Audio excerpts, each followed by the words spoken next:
Good morning, Taiwan, and thank you for starting your week with us. I am Louisa here to keep you informed and entertained. 欢迎收看 Louisa 报报，每天给你最新奇、最有趣的新闻。The lava continues to flow through the Royal Gardens district of the Big Island as we speak, and with mixed emotions, Jack Thompson finally gave up the fight to watch over his house and became the last resident to leave the area just before lava came to his doorsteps. And according to the latest reports, Thompson's home is no longer standing. 夏威夷的 Big Island 因为熔岩一直紧逼民舍，现在连最后一个住户也要撤离。 Lava spewing from a volcano has been creeping towards Jack Thompson's Hawaiian home for years. He's the last of nearly 200 people who once lived in the Royal Gardens district of the Big Island. Now the molten lava's crept too close for comfort, and Thompson says he's ready to admit defeat. I'm leaving almost everything, because I figured a long time ago it was already donated to, the mountain. Whatever happens, I'm just taking odds and ends. The huge lava flow stopped right behind Thompson's home after he built it here in 1983. Over more than a quarter of a century, the lava's been slowly gobbling up land. The road's gone, helicopters are the only way in or out. Thompson says in some ways he'll be glad to go. A little bit of regret, a little bit of sorrow, a little bit of relief, I've been packing in here for years, and maybe I won't have to do that anymore. I'll do something else. And now to other news. A huge settlement has been reached.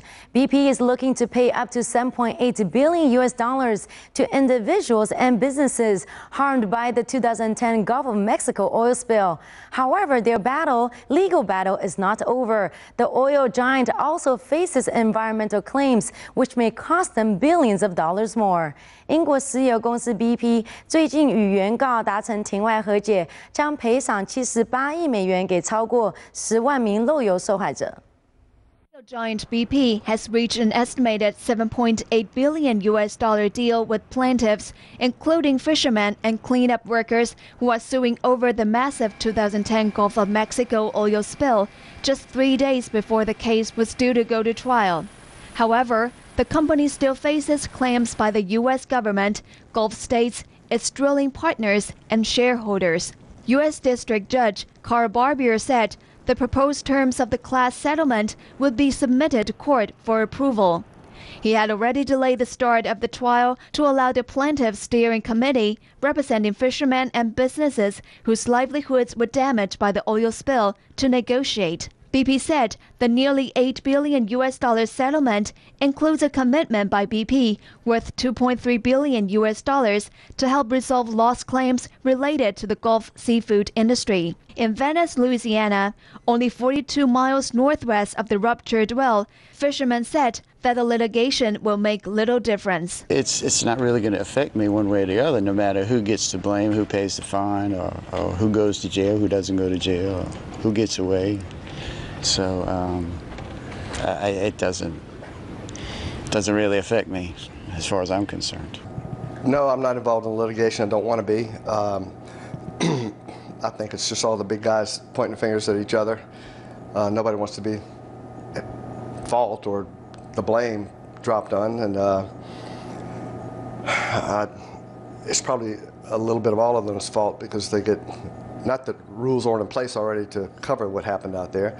It's just that they get a little lax, so they cut a few corners to keep a job rolling, and stuff happens, and it happened. 11 people were killed in the explosion on April 20, 2010, and it took nearly 3 months for BP to stop the leakage, while 4.9 million barrels of oil spilled from the mile-deep well, causing by far the worst offshore oil spill disaster in the U.S. The $7.8 billion settlement will be paid from BP's $20 billion fund set up in the wake of the rig disaster. BP is one of a number of corporate defendants in the case. Swiss-based Transocean, which owned the Deepwater Horizon, and Houston-based Halliburton Corporation, which provided cementing services for the well, are also suing each other. And to the world of fashion, if you're thinking that is so Lady Gaga, then you are absolutely correct. Mugler creative director and Lady Gaga stylist Nicola Formichetti unveils his latest collection at the Paris Fashion Week. And the 33-year-old of Italian-Japanese descent, whose innovative designs have excited many, is getting some help from the insects this time. 女生卡卡的设计师在巴黎时装周推出新作品，灵感取自东方以及昆虫。 From the man behind Lady Gaga's style comes this edgy show at Paris Fashion Week. Mugler creative director Nicola Formichetti delved into the archives of the legendary French fashion house in his quest to revamp the label. Known for his aggressive designs, he unveiled a catwalk inspired by the Far East and insects, like the Mugler collection from 1996-97. Backstage, he explained his inspiration behind the range. Thierry Mugler's collection from the 96, the insect collection, and I wanted to incorporate that somehow, but in our way. And so we kind of mixed these two, Asia and insects, together. So they were kind of, we created this like weird new breed of women that it might like sting, you know? Models were sent down the runway in powerful but rounded shoulders and skeletal-like designs. Later in the show, asymmetric hats that hung past the shoulder also gave a bug-like appearance to the models. If you like what you see, there's plenty more to come. Paris Fashion Week continues until March the 7th. And in related news, she's not just changing the world with her tunes, but she's actively making the world a better place. With a powerful friend by her side, Lady Gaga has formally launched the Born This Way Foundation, or what she calls it, a youth empowerment foundation. 女神卡卡成立 Born This Way Foundation， 目的是要反霸凌，还邀请 Oprah Winfrey 一起共襄盛举。 She is one of the most influential forces of our time today. Ladies and gentlemen, Lady Gaga! Lady Gaga and her mother, Cynthia Germanata, have teamed together to form a new charity called the Born This Way Foundation. The non-profit charitable organization will focus on self-confidence, well-being, anti-bullying, mentoring, and career development through research, education, and advocacy. During a press conference held at the Harvard Graduate School of Education's Ask With Forum, Gaga detailed to Oprah Winfrey, who hosted the event, the 3 pillars of the charity. Hey everybody! I just have one thing to say before we get started. We got Oprah! The 3 pillars are bravery, acceptance, and love. Well, those are the.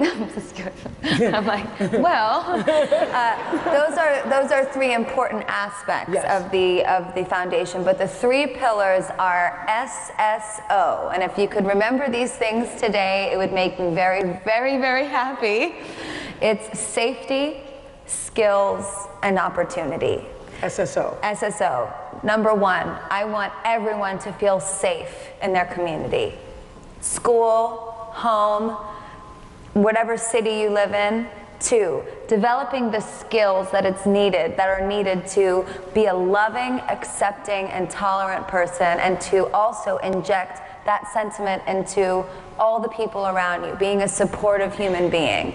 And the 3rd is opportunity. I believe once you feel safe in your environment and you acquire the skills to be a loving and accepting person, the opportunities for you are endless to become a great functioning human in society. Founded in 2011, Gaga has already put up to $1.2 million of her own money to start the foundation, with $20,000 of that going toward overhead costs. An additional $750,000 were raised from sales at Gaga's holiday workshop, where exclusive Gaga goods were sold at Barney's, New York.